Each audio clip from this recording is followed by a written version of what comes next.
I've never been to the island of Molokai, even though I spent 18 years of my life living a 20-minute flight away. When you look from above, you can see my town and Molokai at the same time. It's weird. So what's happening here is I'm taking one of those terrifying 12-person prop planes over to the island to visit a place I've been fascinated by for years, the former leprosy colony of Kalaupapa. The background is that in the mid to late 1800s, leprosy had become an incurable epidemic in the Hawaiian Islands. There was very little understanding of the disease beyond its debilitating effects, like nerve damage, loss of muscle control, blindness, sores on the skin, and limbs just falling off. No, that last one is a total myth that many people still believe. What actually happens is numbness of the limbs that would lead to repeated injury, which could eventually cause gangrene or amputation. Leprosy, we now also know it as Hansen's disease, really freaked out Europeans and Americans. They were disgusted by the visual presentation of it and couldn't understand why the native Hawaiians wanted to care for their sick family at home and were properly disgusted by it. The white missionaries and businessmen living in Hawaii used their sway with the Hawaiian government to have leprosy essentially criminalized, even though they were the ones to introduce it to the Hawaiian Islands, along with your greatest hits list like smallpox, measles, and influenza. The Act to Prevent the Spread of Leprosy of 1865 set apart quarantine land on the sparsely populated island of Molokai for those in the population who were afflicted with leprosy. Though, to be clear, the vast majority of people arrested and sent to the Kalaupapa settlement were native Hawaiians, while afflicted white people were allowed to go to hospitals or to seek treatment from private physicians. Those with leprosy were rounded up and arrested, some were even captured by bounty hunters. They were ripped from their homes and families and taken to a hospital for testing, after which they were declared clean, suspect, or leper. If they were deemed leper, which we don't use anymore, they were sent to Kalaupapa to die. Nancy Breed, a woman who was sent to Kalaupapa at 13 and lived on Molokai for most of her 92 years, talked of being shipped off on a boat to the island. Quote, "We couldn't say goodbye to our families. I just cried and waved until I couldn't see my mother anymore. Many families torn apart by the quarantine never saw each other again. If a child was born to quarantine parents, the child was removed and adopted to a non-patient family." Hawaiians called leprosy mai ho'akaawale, or the separating sickness, not because it injured their bodies, but because it ripped them from their families and their land. It's both humbling and an honor to be allowed to visit. You may wonder how I'm gonna get there, to this isolated place surrounded by 2,000-foot sea cliffs. Have they built a road? Nope, my clumsy butt is taking a mule down the side of the mountain. Pray for me. Mules.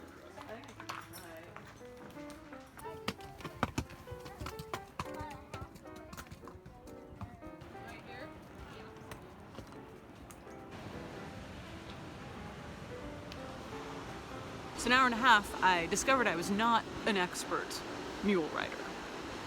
But I did okay. I made it. I didn't perish. The ride down is very steep and exhilarating, but when you reach the bottom, the full magnitude of where you are hits you.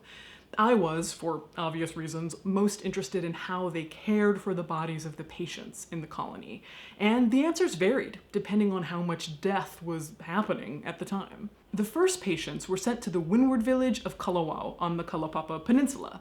When they arrived in January of 1866, 9 men and 3 women, there was almost nothing for them on this natural prison. Boats weren't able to dock, so patients were basically thrown overboard with some supplies and expected to swim ashore and just survive or die, whatever. More and more people are arriving every day. They're stuck on this inaccessible peninsula surrounded by 2,000-foot cliffs and ocean with no medical care and almost no resources as ailing leprosy patients.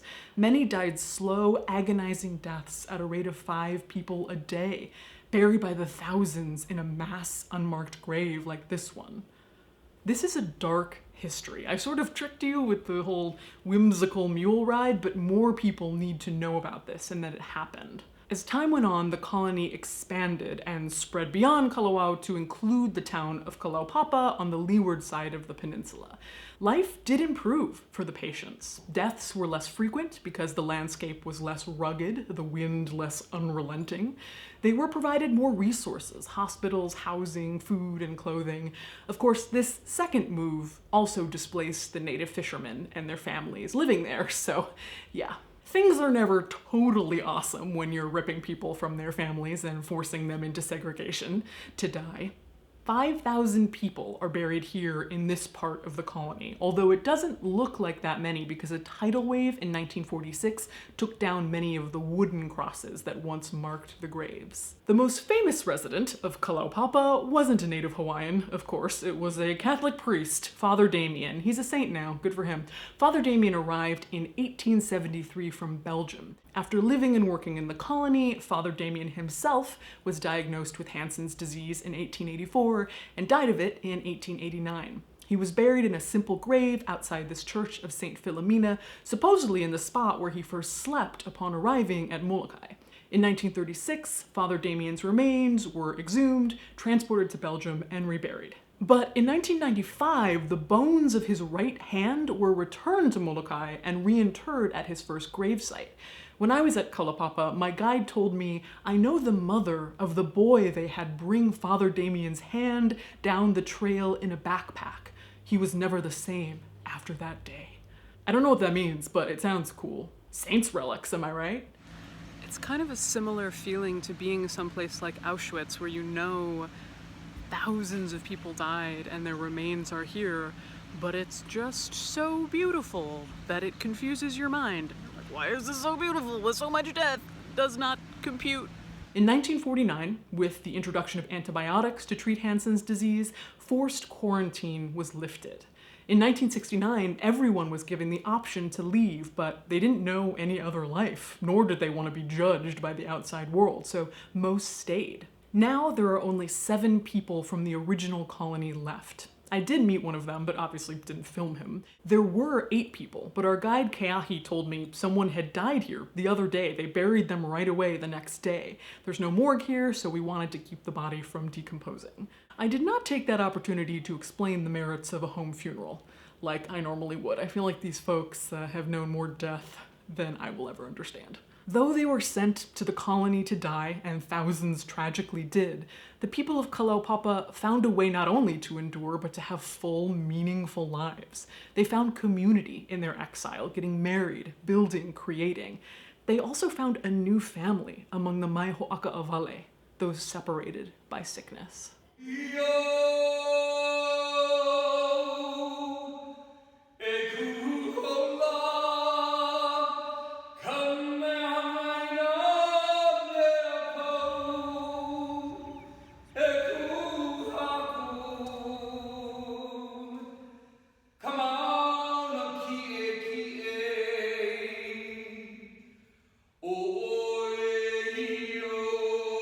This video was made with generous donations from death enthusiasts just like you.